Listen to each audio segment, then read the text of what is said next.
Hello everyone, good morning. तो हम लोग फिर से बात करते हैं इंग्लिश को हम कैसे और बेहतर करेंगे अपनी लाइफ में। देखिए, काम तो हमको आना ही चाहिए, कोई ना कोई स्किल होनी चाहिए हमारे अंदर। कोई भी स्किल हमारे अंदर होगी तो हमारी लाइफ को बेटर करेगी। और हम जैसा जानते हैं, इंग्लिश एक इंटरनेशनल लैंग्वेज है और इंग्लिश मतलब एक ब्रांड की तरह है।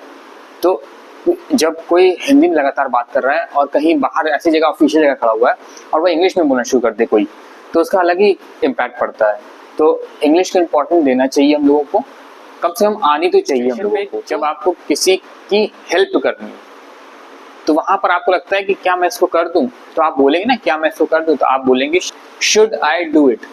कोई बात नहीं है, मतलब आप पूछ रहे हैं, ये एक क्वेश्चन है, शुड आई डू इट, तो ये क्वेश्चन है, आप ये पूछ रहे हैं। तो शुड जो है ये हमारा, हमको वो बात बताता है शुड, कि जो कोई काम हम थोड़ा सा लीनियंट होकर, थोड़ा सा हेल्पफुल नेचर से हम कोई अगर काम करना चाहेंगे तो वहाँ पर हम शुड का इस्तेमाल करते हैं। अब शुड आए मतलब वो ऐसा नहीं कि बहुत जरूरी है, वो काम हो सकता है, मतलब थोड़ा सा मदद कर ही देता है, तो वो है शुड। बस इट जो है हम लोग अक्सर इस्तेमाल करते हैं एनिमल्स के लिए बेसिकली, और उन चीज़ों के लिए जो कि जिसके लिए ही शी का इस्तेमाल नहीं हो सकता है। बातों के लिए, चीज़ों के लिए, कुछ सिचुएशन में है तो उसके लिए तो इट का इस्तेमाल किया।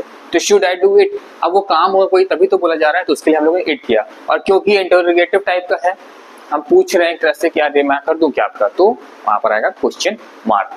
और ये होगा कि कंप्लीट सेंटेंस, पहला लेटर कैपिटल से होगा और क्वेश्चन मार्क से एंड होगा, सेंटेंस हमारा खत्म। तो ये आप कह सकते हैं, ठीक है। आप ट्राई करिए इसको, और डेली लाइफ में आप इसको अगर बोलेंगे शुड आई डू इट, बहुत सारी बातें आप कहते हैं अपने घर के फैमिली मेंबर से, अरे मैं कर दूं क्या इसको, लाइक मैं कर देता हूँ। शुड आई डू इट मतलब क्या मैं कर दूं, और फिर मैंने बोला कि लाइए मैं कर ही देता हूँ, तो give me I will do it. देखा कितनी सिंपल तरीके से इंग्लिश को बोला गया यहाँ पर। और हम लोग ये बात जो इसमें इंग्लिश में लिखी है, हिंदी में हम लोग अक्सर बोलते ही रहते हैं, तो आप इंग्लिश में बोलना शुरू कर दीजिए। और विल जो है ये मॉडल वर्ब है, इसका पास्ट वर्ड होता है वुड, मगर आपने वो काम अभी किया नहीं है, बस आप करने जा रहे हैं, तो आप वहाँ पर फ्यूचर टेंस लगाएंगे। विल जो है फ्यूचर टेंस से में आता है, ठीक है। और डू इट मैंने बता दिया आपको कि कैसा है। और ये एक बात कही जा रही है तो फुल स्टॉप, यहाँ एक बात पूछी जा रही है तो क्वेश्चन मार्क। तो इस तरीके से आप लिख भी सकते हैं और डेली लाइफ में आप इस तरह की बातें बोल भी सकते हैं। शुड में क्या कहा गया, क्योंकि शुड ऐसी बात होती है ना जो होनी चाहिए, मतलब ऐसा करना चाहिए हमको, मतलब थोड़ा इम्पोर्टेंस आप दे सकते हैं इस बात को कि नहीं ठीक है इसको हो जाना चाहिए, तो आप देखिए अहमियत दे रहे हो उस बात को, ज़रूरत बना रहे हो उसको, तो हमें शुड आएगा, ठीक है। धीरे धीरे ही आप सीखेंगे, आप इसको नोट डाउन करिए और आप बोलना शुरू करिए, प्रैक्टिस।